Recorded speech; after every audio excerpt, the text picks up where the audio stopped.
Hello, welcome. Welcome to another program out of the book by Yayasan 17.000 Pulau Imaji. My name is Laura Bangun Prinslu. I am the chair of the Yayasan 17.000 Pulau Imaji, a non-profit organization working to improve the quality of literature and creative content in Indonesia in collaboration with various stakeholders in the industry. And today, it is a great honor for us to present this virtual discussion called Collecting Memories Along the Journey, which is the first of our 3 curated series in collaboration with the Kingdom of the Netherlands and Erasmus House. A huge thank you specifically dedicated to Ms. Yolande Melsert and Mr. Bob Wardana for their support in making this happen. And of course, to the talented authors that we are proud of, Lala Bohang and Lara Nuberg, for their beautiful collaboration on the book titled Journey of Belonging. I also want to thank you, Gramedia Pustaka Utama, for publishing its Indonesian translated version titled Perjalanan Menuju Pulang, and 3 lucky audiences will have the chance of owning this book. I am looking forward to this discussion, moderated by Lalitya Apsari, and I also encourage the audiences here to stay tuned on our social media for the details of the next 2 exciting programs that we will have together with Erasmus House at the Jakarta Content Week, which is going to be held on the 10th to the 14th of November, in which one of the sessions will have a special guest, the 2020 International Booker Prize winner, Marika Lucas Richneveld. Please join me to welcome Ms. Yolande Melsert, Director of Erasmus House. Thank you. Thank you so much for introducing me. We already exist for 51 years. We actually started with a library in 1970, a little library and a reading room in Menteng, Jakarta, and where people came because a lot of people still spoke or understood Dutch. This little library started also to do performances and lectures and readings. So, and soon also concert of traveling Dutch artists. And it grew into this vibrant and cultural center. It is now in Kuningan, Jakarta. And beside the library, we have an exhibition hall and a theater and concert hall. We also have a square outside where we can organize artistic and cultural activities. I'm sitting here in the virtual library. I must say, the library is still the beating heart of the Erasmus House. And we planned this discussion, of course, live in our library, and but due to the circumstances we all know, and well, unfortunately, hope will be ending soon. We hope to welcome you in this library in the near future to join this beautiful literary programs. Yeah, reading, writing, it's a need that was more than 50 years ago. It's still in need. To learn from other one's insights, to know what other people think, to exchange things, to know what's happening in the world. It's one of the main virtues of, and one of the main pillars of keeping up democracy, is this freedom to write, this freedom to publish, this freedom to read. That's why I'm very happy with the discussion we have today, because Lala and Lara know each other for 2 years now. They met in an exchange program, My Stories, Shared History. And this was organized by the Dutch Culture, an organization in the Netherlands which promotes Dutch arts and culture, the Netherlands Indies Memory Center, and the Netherlands Embassy, together with the famous Indonesian center, Salihara. And there were 6 Dutch artists and 6 Indonesian artists who worked together on their work of art And this is one of the works of art that came out of this inspiring sessions. Lala and Lara wrote a book, The Journey of Belonging, and it's very successful. I'm very proud of these two ladies, and it gives a lot of discussion. It gives a lot of insight in our two worlds and the things that people of both our countries are struggling with. So I hope we have a wonderful discussion. I hope that Lara and Lala will go on producing together. I would like to thank my colleague, Bob, but also all the people of Pulau Imaji for the great cooperation that we had. I would like to thank you for your flexibility in these challenging times. And to you all who are with us, I wish you a really nice discussion. I wish you new insights, but mainly I wish you a lot of joy. Thank you so much.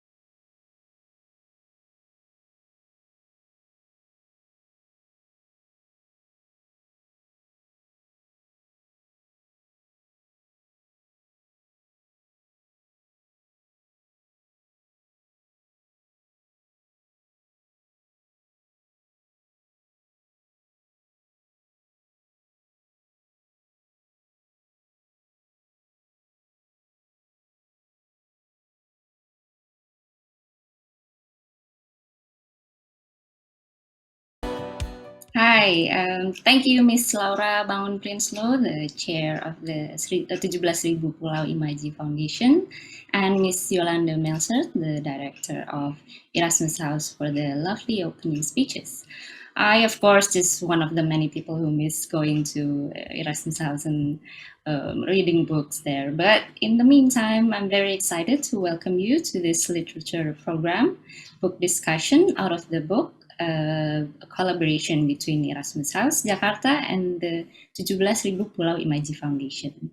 This collaboration brings you various programs based on books, illustrating the many ways of contact, meetings, and acculturation between Indonesian and Dutch cultures. My name is Laliti Apsari, or Lalit. I'm the co-founder of Ide Laju, and I'm very happy to be your moderator for today's discussion, collecting memories along the journey. So this session will be conducted in English, but we also have a simultaneous translator for Bahasa Indonesia. You can find the interpretation button if you need it. Today we will discuss the book, The Journey of Belonging, Her Story Between Time and Space. This is a very special book written by two authors, Lala Bohang and Lara Nuberg, who are here today. Let me introduce a little bit about them first. So Lala Bohang was born in Makassar. She graduated from Parahyangan University. Now currently works as a visual artist, writer, and curator for book label Peer Press. Since 2009, Lala has participated in many group exhibitions, whether it's in Indonesia or abroad. And in 2016, she started to publish trilogy best-selling books. Maybe some of you already have them now. And another one is Lara Nuberg. She writes, speaks, and creates audio stories on colonial history and identity. Last year, her radio documentary was broadcasted on Dutch public radio station. In this documentary, she scrutinizes the meaning of Indo-European identity in the present Dutch society. And Lara is currently working on her debut novel, Gado Gado, right? I have a first question, but maybe you can answer Lara first, since you're already here.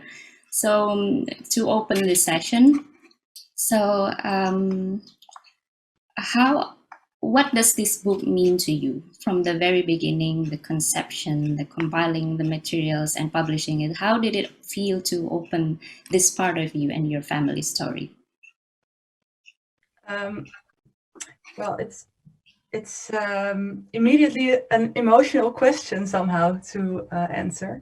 because for me, this cooperation with Lala is a sort of symbol of how to overcome history, and especially when you look at colonial history and the way the Dutch Indies were regulated, and it was a really strict racial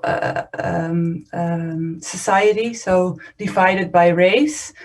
And I think it wasn't really normal for white people to really work together with Indonesian people, and then the Indo people were always sort of in between, but they wanted to be more part of the Dutch people because that would give them more privileges. So that whole system,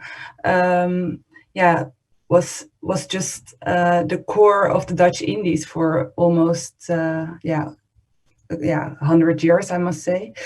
And I think this cooperation really shows that we can overcome history, and that we can grow better together, and that we can cooperate together, and that in the end, humanity and being a human being on this planet is more important than your background or your family background. So yeah, it for me, it's a symbol of being connected with Indonesia again. What about you, Lala? Maybe you have like an opening. Yeah. Straight to the emotional question.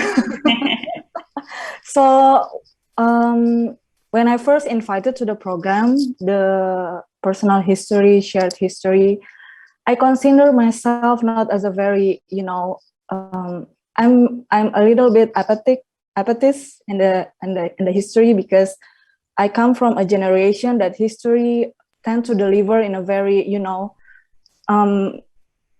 simplified manner. Like, you memorize the dates of the war, you memorize the heroes, and then, the narrative is very linear. I don't have like emotional connection with the history before this book. So when Ayu Utami first invited me, I'm a little bit shocked, because it's not my usual subject. But I think that maybe this is the time that I open myself and learn about this, because I'm intrigued by the history itself, but I haven't have the chance to learn more about this. So this book, it's like a learning process for me, and then a journey to find my roots, because before this, I just like, I'm Indonesian, and then my country been colonized for 350 years. That's the history lesson said to us for years.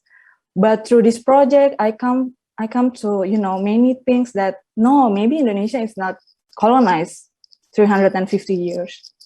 And then the history that been told to me all these years, it's not that inclusive. It have many hidden agenda to form this like nationalistic effort, for the people. So it's too simple, and this book opened so many things to me. Like,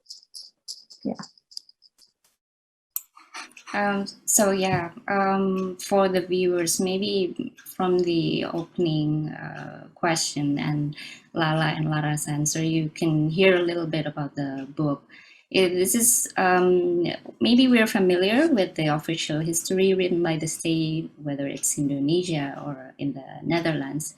But as they say, the Dutch Indies colonialism was never like a clear black and white. It was never only about colonialism. It was never only about good, evil, or superior, inferior. They're delving into this gray area that allows the oppositions to rub shoulders and overlap. So they're tracing their own family histories, and they're trying to reconstruct their personal history and explore what binds them together. So we're going to discuss a little bit further about that. Maybe we take a step back from Miss Yolande said before, and talk about the start of this project. Can you tell us more about how you came across each other and how it eventually brings the idea of collaboration? Lara, or Yeah, okay. The project that Miss Yolanda told to us before, the My History and Shared History, it's about making a narrative that feel more inclusive. That history is not, heroes and villain. There are people in between that affected by the history, and it's rarely discussed. I mean, when the first day of the workshop, it's August or It's July, I think. It's July 2019. I don't really have the sensitivity of the struggle of the Indo-Dutch people in the Netherlands. I don't have the sensitivity, and then we exchange that kind of knowledge that we have. Like in Indonesia, if you are a mixed race, it means you are beautiful, right? It's the common ground. Yeah, the common ground in Indonesia, right? If you're mixed race, then means you will have a unique physical appearance. But turns out in the Netherlands, it's not works like that. I mean, if you are an Indo-Dutch, then you are an in-between people. You don't know where's your roots. Yeah, maybe Lara wants to add.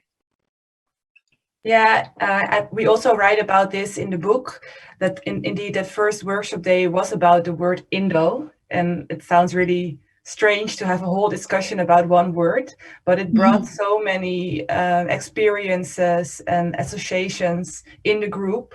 And indeed what Lala said, I think the word Indo is in the Netherlands also, it can be positive, like people can really own the word and they feel really proud of being Indo. But what was interesting, the most interesting, I think, of this talk is that for the Indonesian participants, they immediately said, yeah, it's a positive thing. And then for the Indo-Dutch people, it was a mixed feeling. For example, our friend Francesca, she says she's Indo as well, and in the Netherlands she never gets to play a main character in a film or in a theater play as an Indo girl because she doesn't look like an average Dutch woman where other Dutch people can identify with.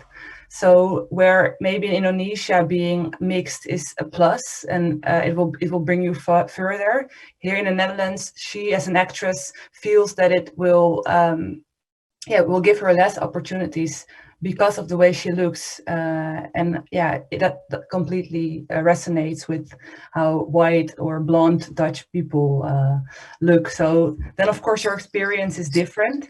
And then always the people, they like to ask you questions like, where are you from? And then so many Indo people, they don't know what to reply because also here in the Netherlands, we don't really learn our history that well. So that gives, of course, a sort of identity gap.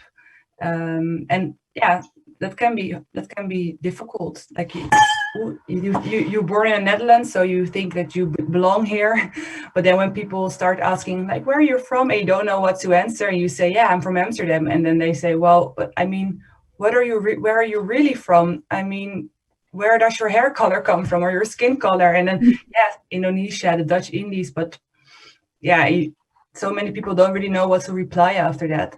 So that's what we really try to research as well, the meaning of the word Indo during this first workshop day. Lala, how did you first open this conversation, particularly about this different perspective of Indo word or conception about Indo? About the Indo word? Yeah, I mean, Lara said that, of course, there are two perspectives, and maybe it's positive or not so positive. And how did both of you open this conversation, which lead up to the book? Oh, through the book. After we have the Indo word discussion, I remember that's the first day, and it's already like intense discussion. After that, we talk about daily things like how is your daily life, what kind of family you were born into, and things like that. And then suddenly we talk a lot about food, like what's the Indo food that often you know serve on your table, and then that kind of stuff. Like it's very mundane stuff, I think. And then I asked Lara, do you know Brenebon soup? Because I said, I really like Brenebon soup, and my mom really loves to cook Brenebon soup. So my childhood and Brenebon soup is like this one package. Like Brenebon soup, it's because I'm constantly moving house since I was in high school. So Brenebon soup, it's more like a home to me, the feeling of home to me. And then Lara said, I don't know about Brenebon soup. And then I said, no, my Oma said Brenebon soup is a Dutch dish. It's a Dutch dish. No, I don't know. And then suddenly everyone in the program, you know, Google about Brenebon, and then it's Brenebon soup. I mean, that's similar, right, for me. But for them, it's like, no, it's different, Brenebon and Brenebon. And then, oh yeah, I know Brenebon. I never tasted it. So, really? And then what kind of Indonesian food that often served on your table? And then she said, bolu kukus. And then the Indonesian participant said, what is bolu kukus? We don't understand what is bolu kukus, you know? And then she described the shape, and it's roti kukus. Like bunga kembang itu. And then, yeah. And then, first we talk about the food, and then suddenly we realized that that all our talking is literally like a domestic team. It's all about our mother, our grandmother. It's the female generation in our family. And then I told Lara that, you know what, my Oma have a Germany lineage, but I don't know the history. And then Lara said, yeah, I also got my Indonesian lineage from my Oma. And I think that's the starting point of this book. Yeah. I see. So yeah, I think I remember reading about the soup, and it was very interesting. And I think that's what's special about this book, because you don't only find like writing. There are many forms of writing there. There are memoirs, small notes, letters, and food recipes. So how did you both come up with this, and why did you decide to deliver your story through this different form of writings? Maybe Lara can answer.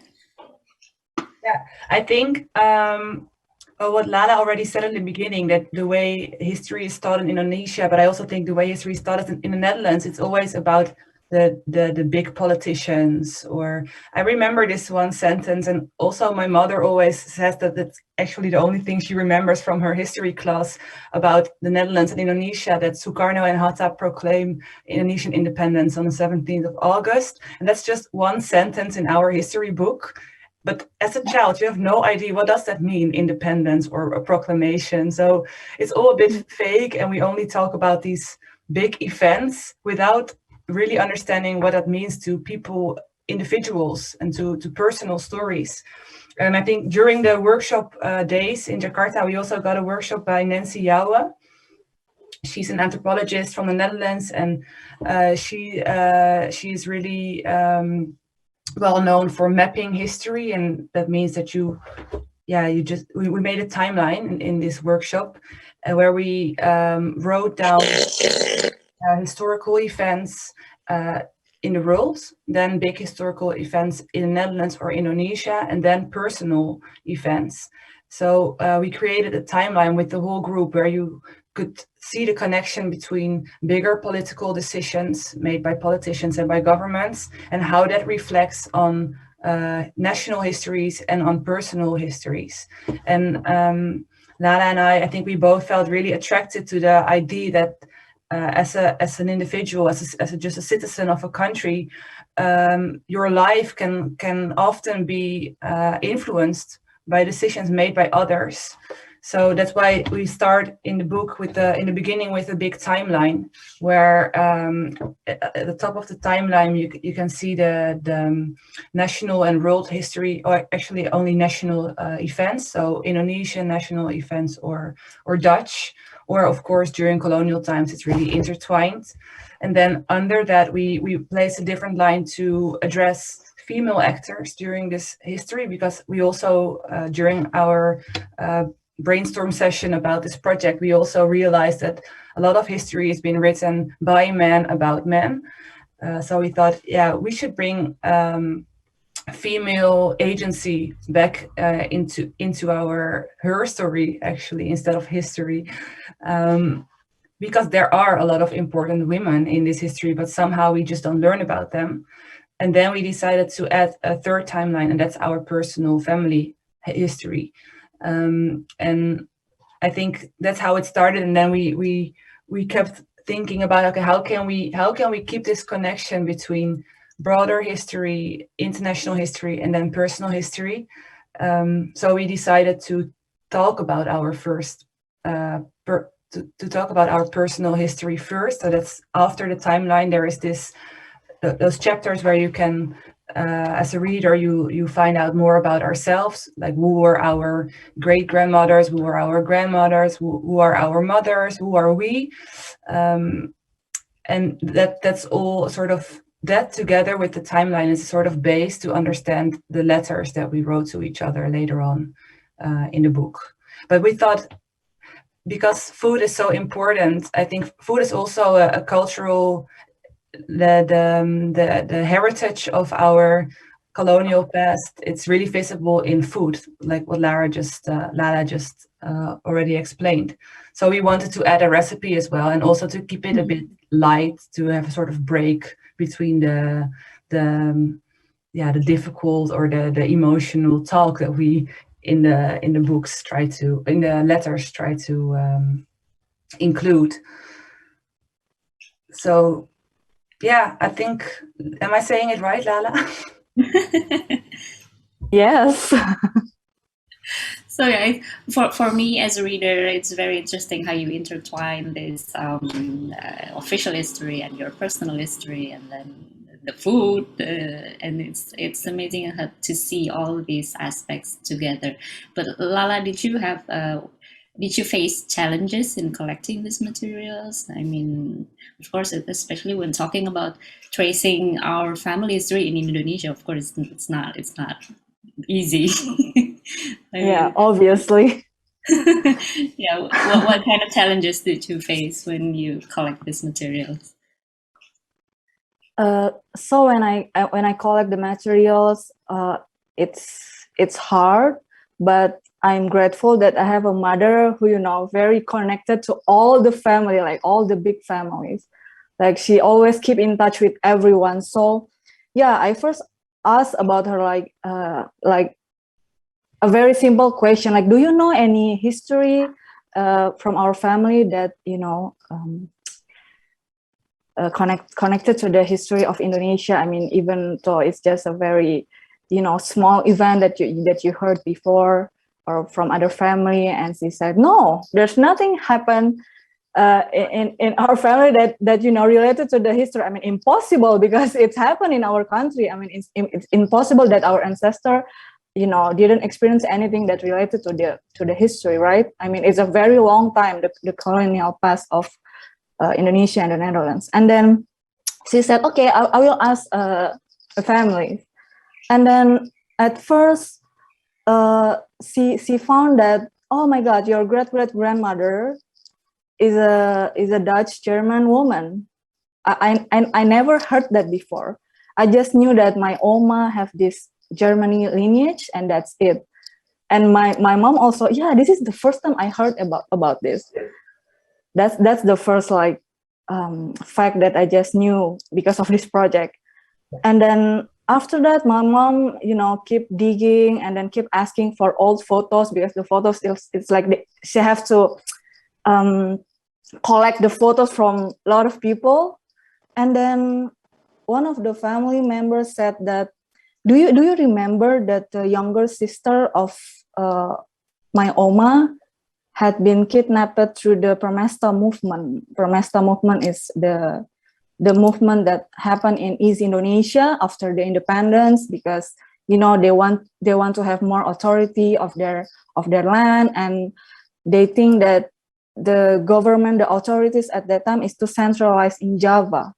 And then I never heard in my life that the younger sister of my Oma was kidnapped and missing through the Permesta movement. I mean, I heard a lot about, the siblings of my Opa, like, yeah, one of my brother was never married and he likes to play violin, and then my other siblings are getting married to different, religion belief, etc. But I never heard about my Oma telling me about her siblings. And then I was surprised because, someone missing from your family, it's a big event. It's a traumatic event.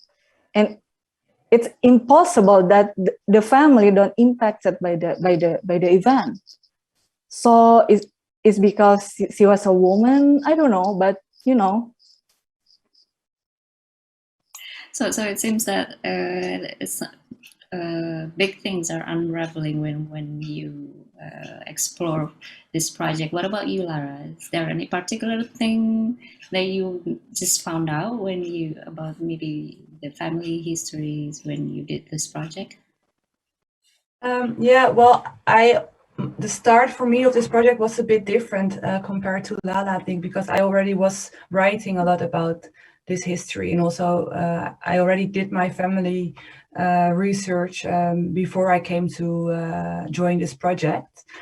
So during writing this book, I don't really think I found something out that was really new to me. But of course, in the year before this project, while I was doing this family research, I had the same kind of, not a person who's missing in the family, but things that I really realized about that in the family, we don't really, we knew it already, but no one just really talked about it because we thought it was just a general knowledge, like, oh yeah, for example, we all knew that my grandma moved to the Netherlands in 1947, and that's just common, that's just information that everyone knows, but nobody really talks about the question, like, oh, but what does that mean to us, or how did she experience that, or and because of my family research, I think we started to talk about that more, like reflect more on our history, because it's one thing to know facts,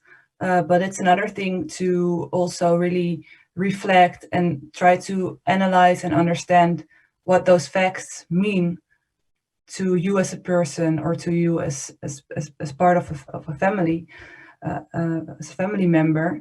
So I think that this book also changed some narratives within my own family.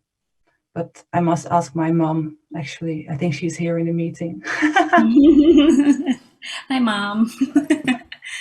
Okay, before we go further with the discussion, I want to tell about the viewers that you can ask questions as well, and I will be moderating the questions. You can write them in the chat box, and maybe after a few questions, I'm going to ask the question to Lara or Lala. And what about I'm sure that both of you are very different, has your own characters and ideas, and how do you match each other's ideas, like in terms of writings or maybe visuals? I mean, Lala is an artist and Lara is a historian. How do you match this? Lala, maybe? I don't know what Lara thinks about this, but I must say it's pretty effortless, right? Yeah. It's very organic process. We talk a lot, and then we finalize the concept of the book when the program ended, and then Lara went back to the Netherlands, and then we wrote the whole book through Google Drive documents. So I don't know, maybe because I come into this program, and then the intentions of making the book with I open my mind, I open my heart for all kind of possibilities.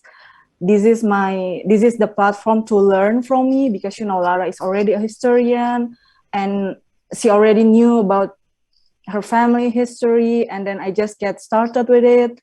So I really put myself, I'm here to learn, and we can learn from each other. And then, yeah, it's really organic and very open, and we discuss a lot through the process. What about you, Lara? Yeah, indeed, I agree with Lala that it was just an organic process. What was really, really nice is that, so the first time I came to Jakarta, we made the outline of the book, is indeed what Lala said, that we wrote the book in Google Drive. But then the idea was that we would publish it in October on the Lives Festival in Jakarta. But it was so much work, and we did a crowdfunding in the Netherlands to pay for the printing. And so when I came back in October in Jakarta, we didn't have a book yet. We only had the Google documents, and they weren't even finalized, I think. But we had an exhibition there. And before I got into the plane, I think Lala said to me, like, yeah, we don't really have something to present there. And then when I came in Jakarta, there was this whole art installation. And she just printed our letters on, how sort of curtains. Yeah, it's a bit weird to say curtains, but how would you describe it, Lala? It's a text installation printed on fabric. Yeah, sort of fabric that you can see through a bit, and then we projected the photos on it. So it was a beautiful art installation, and I was like, whoa, you're such a great artist, because when I got into the plane, there was nothing yet. There was nothing existing, and then when I arrived in Jakarta, there was suddenly this whole art installation made of our work and of our letters and our photos together. So that was a really fun and proud moment as well, that we could, although the book wasn't printed yet, we had something to show. And and I would have never been able to come up with that idea. So that was really great. Yeah, so, I think I picked the letter because, may I add something about the letter? Yeah. I picked the letter because I think the most interesting process in this book is the back and forth letters. Because we plan out everything with this book. Yeah, we will have a chapter that we write back and forth, but we don't design what we will write about. I mean, we don't talk about what we gonna replay or what we want to say with the letter. So the letters is very I want to say it's very natural. It's like literally two people like writing letters to each other, sharing information, sharing different perspectives. And then, I think the letters is where I experienced the changing perspective, because before this, if people asking to me, where are you from, and then I always said, I'm a Sulawesi person because I was born then, and then I grew up there, because I have a historical body. I mean, I'm a mix of everything. I don't know where I came from. I cannot say that I'm a Bugis. I cannot say that. I'm a Kulawi. No, I'm not. I'm mix of everything. And then after the back and forth letter process, I said, oh my God, I'm Indonesian. That's it. I mean, this mix, this mix of everything, it happened because of the history. I mean, that's where I realized, oh yeah, that's my roots. I'm an Indonesian. Okay, Lala, you mentioned that both of you had a plan to include this back and forth conversation. Is there a part of the book that changes along the way you write it? I mean, like maybe initially you don't intend it to be like that, but along the way, oh, it seems nice to add this, or what changes, or maybe you planned it from the beginning and it's all perfect, just like that. Can you share with us the process?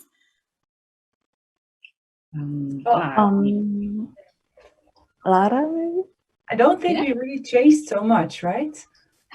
Yeah, we just add we just like some additional chapters on the latest version. Yeah. Yeah, because so there are additional chapters. I mean, for the latest version, the different with the initial version. Yeah, I think the additional chapter happened with the Dutch version. Ah, okay. Because before the Dutch version getting published in December 2020, the King of Netherlands was visited Indonesia, meeting with Jokowi and all this stuff. So we think that this is an important milestone. Oh, and the King of Netherlands said he's sorry to Indonesia. I mean, that's the first official statement from the Kingdom of the Netherlands. And then, we thought, we should put something as a, response to the event based on our perspective. Yeah. Okay. But the recipes, you were always intending that to be in the book, because it's your first conversation, right? Yeah. So, which do you have a not favorite part, but maybe a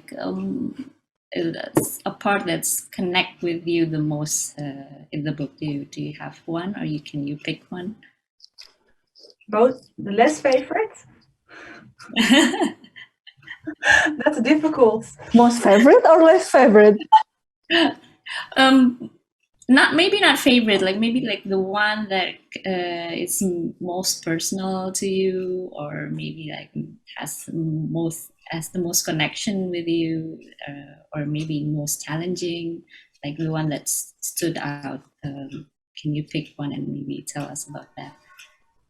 Well, what I really like, well, it's a bit weird to say as a writer, but I really like our photos. Because I think it shows that, maybe you need a bit more background information when I'm saying this, because when many Indo-Dutch people moved to the Netherlands after Indonesian independence, they had the feeling that they weren't welcome anymore in Indonesia. And so the narrative that many families told to next generations is that the Indonesians, they hated us because we were mixed, and Sukarno didn't want us in the new Indonesia. And I think reality is a bit more complicated than that, because what I just said in the beginning, the colonial race system gave Indo-Dutch people privileges that Indonesians didn't have. So there is division and separation between Indo-Dutch people and their Indonesian ancestors. So, for example, when my grandmother, when she came to the Netherlands, people called her Indonesian, like, oh, you are an Indonesian woman. And she would feel really, how do you say that? Like she could become really angry when people mix that up. Like she said, no, being Indo is different than Indonesian. We call ourselves Indies, or like Indo-Dutch people, and we are not Indonesians. Indonesians are different, and they have their own country now, and there was no place for us. So I'm proud to be mixed. I'm proud to be Dutch, actually. But when I look at those photos of Lala, I can see there is so much similarity in the way our families portray themselves in the 1950s. So I'm like, oh, it's so funny. My grandma was so focused on the difference between being Indo and being Indonesian, and I understand it from her perspective. But when I look at it now, I just see I don't see differences. I like to look at the things that we are the same in the. Oh, my English is really difficult this morning. It's also not my first language. It's okay. Yeah. So the similarities, that was the word I was looking for. I like to see the similarities in those photos. And also it's really funny because there's one photo of Lala as a little child, and I think her parents, they are holding her on the photo. And then my friend said, oh yeah, this is such a cute photo of you. Lala. So we were talking about the part that is really interesting for you, and Lara shared about the photo, and maybe you can share about your favorite, not favorite, yeah, the interesting part that you like or most challenging for you. Maybe for me the most interesting, I don't think I can use the word interesting, maybe that feel really close to me. I think it's the letters chapter, especially when I talk about how the history is delivered to our generation through the syllabus in a very simplified manner. I think, you know, we already knew some fact, but sometimes we don't know how to process that, or we don't know what is our personal perspective on that. And I think that's what happened to me with the history before. And then now I think if you learn history and then you don't feel disturbed by the history, then it must be something wrong with the history or the way it, you know, delivered. Because history is about human, and human is not like this single layer person.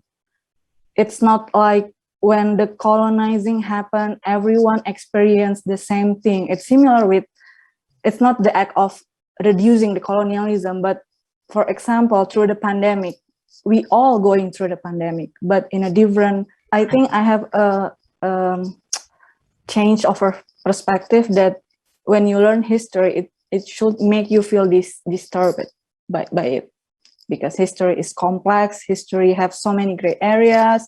It's not about who is the villain and the heroes, and you know, everyone heroes in their own story, right? Nobody wants to be the villain. So we need to learn the history from multiple perspectives. And then I also, I think what feels close to me when we had the book discussion in Den Haag in January 2020, there's this one question from the audience. He is an Indo-Dutch man, and then he asked that to me that, do you feel angry to the history? Do you feel angry that Indonesia, the archipelago, been colonized for that long? And then I said, to whom I can be angry? I mean, I cannot be angry to the history because it already happened, right? We cannot change the history. Maybe if you ask, am I feel angry? Maybe I can feel angry with the authorities at the time. Imagine that someone, a stranger coming into your house, and then the stranger cannot be like, it suddenly have the power to rule the house. You need a middleman to let them in. And I think in the Indonesian history, we don't talk enough about this middleman. We only thought that we fought back, but it's not always the case. I mean, yes, there's this Laksamana Malahayati, an Aceh woman, a very amazing Aceh woman who fought back, but also there are these people in the authority who let them in. And I think we need to talk more about this, because I think it's one of the, you know, colonial heritage that's still happening in Indonesia, that the authorities not always, you know, act for the people or make a regulation that for the people goodness. It's not, so it's one of the heritage, I think. So I actually want to ask a question, but you already answered it, Lala. I want to ask whether your perspective changes prior to writing the book, and I guess you just shared about that. You also mentioned at the beginning that you don't really, not that you don't care about history, but you don't really see that Think about it. But then now you become an advocate, some kind of advocate, to write more about that. But what about you, Lara? Has your perspective changed, and what changes? Yeah. Well, I think it's funny that Lala indeed replied that she doesn't really feel angry about history, because I think I feel more angry about this history still. I think that especially the Netherlands, they really behaved super cruel in Indonesia. And I think also, of course, there were local royals who made deals with the Dutch. But I think it's also because they were forced often by gun violence. People were murdered in enormous numbers, and you can see that through the whole colonial era from the moment that the Dutch arrive in Banda to get the nutmeg, the palu. The Dutch hero Jan Pieterszoon Koen, he just killed almost all inhabitants of the Banda Islands. And I think that colonial violence, you can see that for 350 years happening in different places in Indonesia. And it, of course, ends in 1945, 1950, that period that the Dutch sent 200,000 Dutch soldiers to Indonesia to fight against their independence. When I think about that, I feel so ashamed that I'm part of this history, and because I think because of the violence, also the people, the individuals that just were forced to pick a side by the authorities, they were ripped apart from their home country. For example, the Indo-Dutch people. I really think that after the proclamation of Sukarno and Hatta, when the Dutch authorities would have been more progressive than those 5 years of war, they could have been maybe it wouldn't have happened. You know, it's because the Dutch sent so many soldiers there that the whole thing exploded, and that my grandmother had to leave the ground that she was born on. And then also after those 5 years, the Dutch made Indonesia pay for their independence, and it caused so much inequality. Like, how can you make a country that you already colonized and you took all those valuable things out of the ground, you colonized the people, you said that they had to work for you, and then after independence you again let them pay, because now they can use the roads you build and the infrastructure you build, so they have to pay for it. And I'm like, no, the people that built those roads were Indonesians. It was forced labor. So I think also the way colonialism ended, it really shows a lot of inequality, and we also never talk about that. And I mean, it's really nice that we can have this cultural exchange between those countries and that we can talk about this. But I think in the end, when you look at power relations and really on a political and geopolitical level, it's a really difficult topic to talk about still. And so it's a start for individuals like Lala and me to have this conversation. But I really hope that one day on a political level, it will also become more clear how unequal we left Indonesia as a Dutch state, So I think I'm more angry with the Dutch authorities still.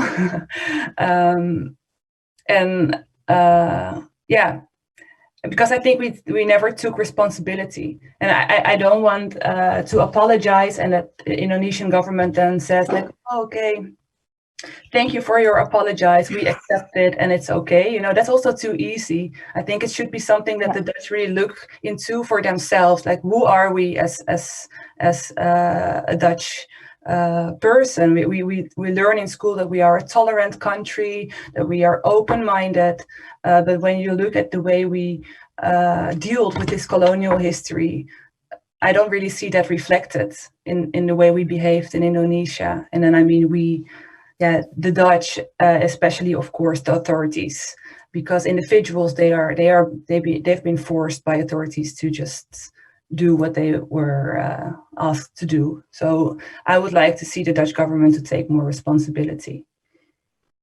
Yeah, I think it's very emotional and meaningful what you shared, and especially this book maybe can be a start, so we can reflect more. I mean, it's more of a personal story, but we should reflect this into a more higher level. And also, lastly, I want to congratulate both of you, because this book received the International Ronald McDonald Award in 2020. So can you share about this award, and what does it mean to you? Lala, maybe? Well, I think Lara can tell more about the award because because when I received the news, I feel seen somehow, because some people said, "Oh, this is a micro history. It's personal history." But you know, personal history, the more personal the story, the more universal it is. And I really hold on to that statement, because sometimes we feel like this is personal. I'm the only person who feel like this, who, you know, have this struggle on perspective. But turns out there are many people who feel or thought the same as we are. For example, the differences on perspective about, this is not about the award, but I want to say this, the different perspective about the anger, you know. I remember when I talked with Lara at the program, and then I tell her about all the political events that happen in Indonesia, and she said, "Wow, that's a lot to chew. That's a lot of trauma political event." I mean, and I said to her, "So when was your last traumatic political event?" And it was World War II. It was, oh my God, when she said that, I mean, so this is the reason why me personally feel a little bit numb with all the, you know, political incident in Indonesia. And then maybe we have a lot to chew currently, and we don't have, you know, the space, the enough space to look back and really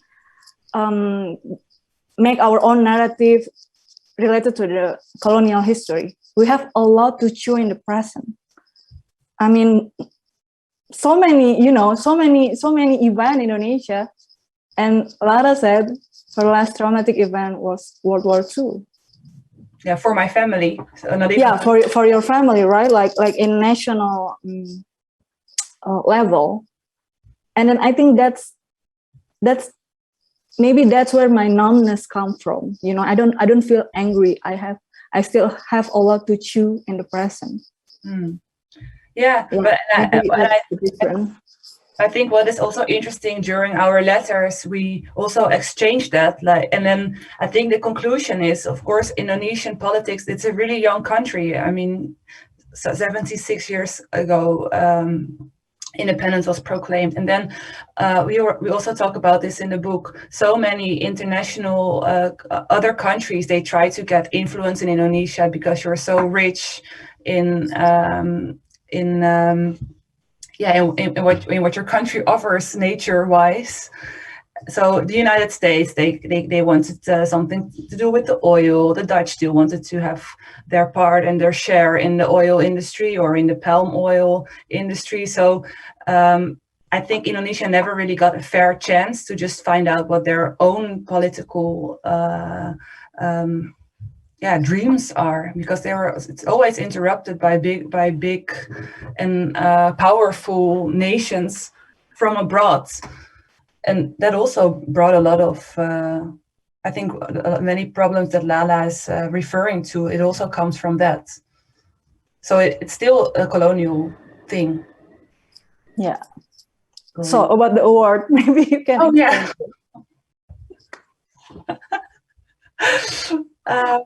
Yeah, what can I tell about it? It was really funny. I think last year I was in the car driving to my friend who lives in Berlin, and then I got this phone call from a man that I didn't know, and I thought it was a joke. He told me that we won an award, and I thought, oh, this is someone who is just joking, and he wants me to feel happy and then disappoint me in the end. I don't know why. But then in the end, it turned out to be real.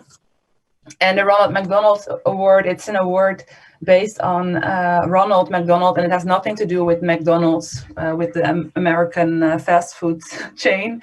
But Ronald McDonald was a mixed person. His mom was indigenous from, I think, Canada, or or somewhere else in Northern America, and his father was an Englishman. And Ronald McDonald, because he was a mixed person, he already encountered it. I think he was born around 18 something. He encountered a lot of discrimination, and then he just decided, I will go my own way, and I want to enter Japan. And Japan was back then closed, and it was not allowed for foreigners to get in. But somehow he managed, and he brought English language to Japan. So this award is in memory of to remember what he did, and it's a worldwide organization, but they have this special department in the Netherlands, and every year they give a prize to young artists that somehow create connection between Asia and Europe, like Ronald McDonald did with bringing the English language to Japan. So yeah, we won the award in 2020.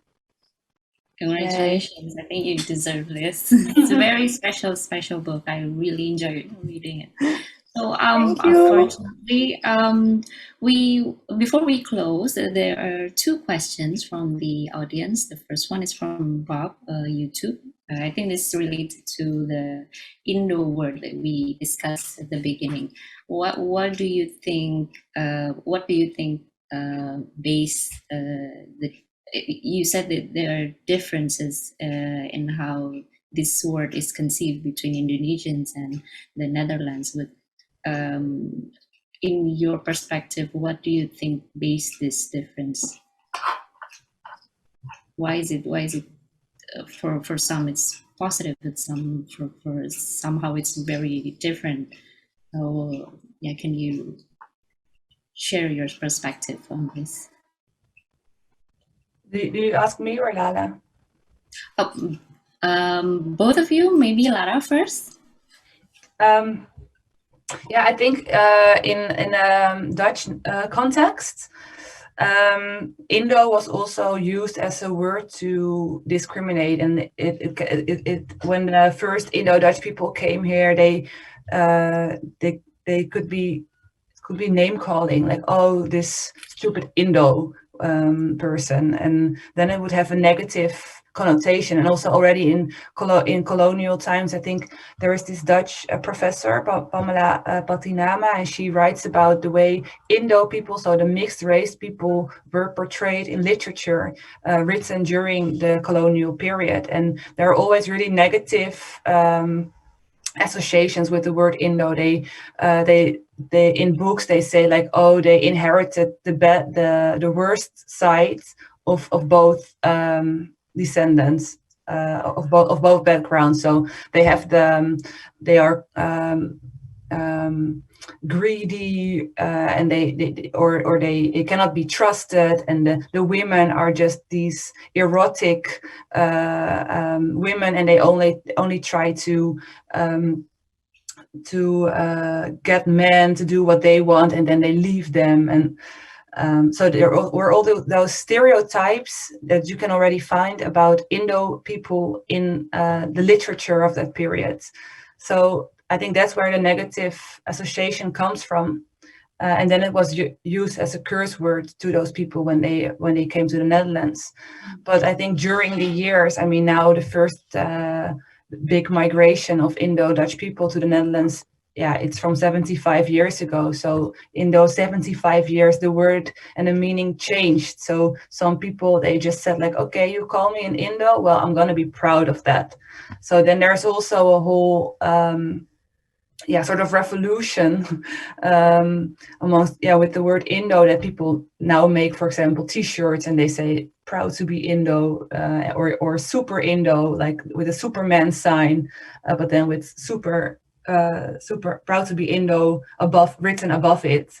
And it's a whole kind of merchandise that also came up in the Netherlands among these people, and they say, like, okay, we will take the word, we will own it, and we will make something positive out of it. So I think but then of course there are also still people that say like, no, it was a cursing word, it was a word to give us a bad name, so I'm not going to use it. So I think that's the difference in the Netherlands, and it's a personal choice how to feel about it. So yeah, but I have one funny story actually about this word, because a couple of weeks ago I was interviewed by a girl, and she did her PhD on decolonial activism in the Netherlands among third generation Indo-Dutch people, and that's why she interviewed me, and she told me that she has an Indonesian mother. Her mother married with her dad in the 1990s, and then she moved from Indonesia to the Netherlands. And she said that her mother always really hated it that in the Netherlands people called her children Indo, because she said, Indo, you're not an Indo. Indo is those are people from the colonial time, and they are arrogant and sombong. They don't want to. They look down on Indonesians, and so I really don't like it when people call you Indo. You are Indonesian Dutch. So also I think maybe for Indonesian people it can have a negative connotation, because it reminds them of mixed people who were higher in colonial hierarchy and also behaved like that. So yeah, that's why the word is a bit difficult. Okay, Lala, maybe you can ask the other question. You can answer the other question. Somebody, Cerita Indonesia, asked about, is there any initiative that you would want to start beside of the book? Maybe your own initiative, or maybe together with Lara?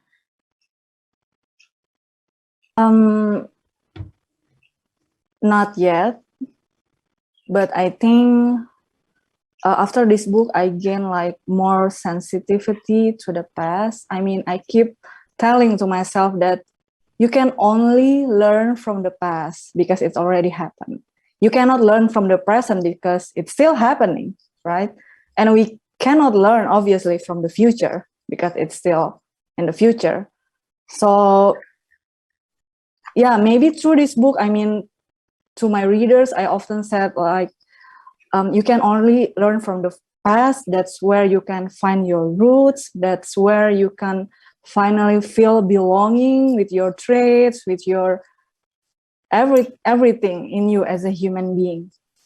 And I think to gain more humanity, I mean, this book is, at the end, the core of this book is about humanity.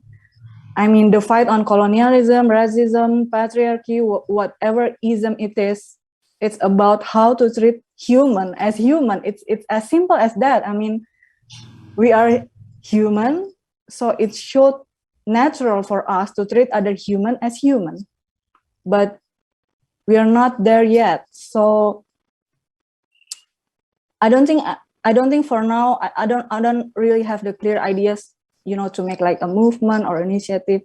But I constantly tell to my readers who read my books that it's good for you to track back about your ancestor. The far you can go, it's the better. Okay, thank you, Lala. Okay, so unfortunately we have to close this discussion, and for the closing, can you share like a word of encouragement for the viewers, especially those having roadblock in creating or making creative products, especially during this pandemic? Lara? Oh, closing statement, always really difficult. Yeah, it's always difficult. Oh my God. Yeah, well, yeah, and it's also difficult because we're in the middle of a pandemic still, and I think things were really bad in Indonesia the last couple of months. So I just hope that we come out of this pandemic soon, and that also when we look at power relations and inequality in the world, there's someone who just responded in the chat, and he said 70% of the Dutch are now vaccinated against COVID and 12% of the Indonesians. So when you look at those numbers, I think there is so much work to do still. And yeah, I don't know. I also during this pandemic, I can get so angry about power and how much For example, those Pfizer vaccines, how much money they earn and how much profit they make. How can it not be possible to share that with countries that have less money in their governmental pockets?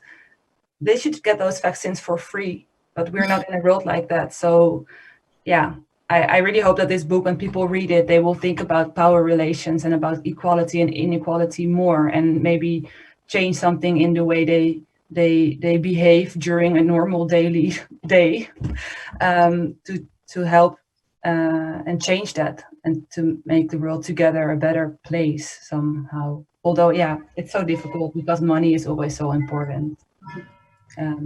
But I hope by sharing personal stories that also the personal aspect of being a human becomes more clear. And I think when you know each other, you also want to share with each other. And I hope that the book is somehow contributing to that feeling that we should share more instead of keeping it all as greedy for ourselves. Thank you, Lara. And what about you, Lala? I'm sure that you have many young fans who look up to you, so maybe you can share. I'm really happy when they bought this book, you know. I don't know if they realize that this gonna be different, but yeah. Most of them enjoy it at the end. I mean, some of them DM me like, oh my God, it's different from your usual work, but I really see history in a different perspective now. I mean, I don't know that history can be this interesting to read. I mean, that's a very, interesting feedback, and I'm really happy with that. Because our ancestors not going through all the trouble, so we can repeat their mistakes, right? We have to learn from them, and then so we can do things better. And the humanity is not like a fixed point. It will always changing across the time. And what do you want me to say? The last word is about productivity through the pandemic. That's hard because I also struggle with that. But maybe I can say that through this pandemic, we cannot hold on to the inspiration to strike, or when you have a good mood to create some things. If you have the privilege, the time and the place to create, don't lean on the inspiration or the mood, but lean on the routine. That's the only thing that we can hold on to through this pandemic, a routine. I guess that's powerful word of encouragement. Yeah, lean on the routine, not inspiration. Thank you, Lala and Lara, for today. So the journey of belonging, you can read how Lala and Lara's family came in contact with various historical events like the New Order regime, the 1965 incident, the colonial itself. This exploration, of course, as we discussed, not to match or refute the great historical narrative, but to see past the patchworks where interpersonal and intercultural relationship grew and influenced one another. You can read about how this colonial history leave its mark on the lives of these two young ladies. And thank you so much for today, everyone. Thank you for joining the Collecting Memories Along the Journey. Thanks to the speakers, Lala and Lara, for the story, insight, and knowledge that you both share. Our appreciation also goes to Erasmus House and the 17.000 Pulau Imaji Foundation for their collaboration in creating this program. There will be another collaboration session, as mentioned by Ms. Laura before, between Erasmus House and the 17.000 Pulau Imaji Foundation. This will take place at Jakarta Content Week on the 10th to 14th November 2021. We will invite a stellar writer as the guest star, so you make sure you don't miss that. So follow our social media at Erasmus House _Jakarta, at Pulau _Imaji, and at Jakten on Instagram for updates and information about the latest events. You can also watch today's session again on the Erasmus House and Pulau Imaji YouTube channel. And lastly, for the winner of the giveaway, a copy of Perjalanan Menuju Pulang from penerbit Gramedia Pustaka Utama, you can check the announcement on at Pulau _Imaji Instagram on Monday, 30th August 2021. And see you at our next collaboration event. Good afternoon. Stay safe and stay healthy. Thank you, everyone. Bye. Thank you, Thank you, Lara. Ali.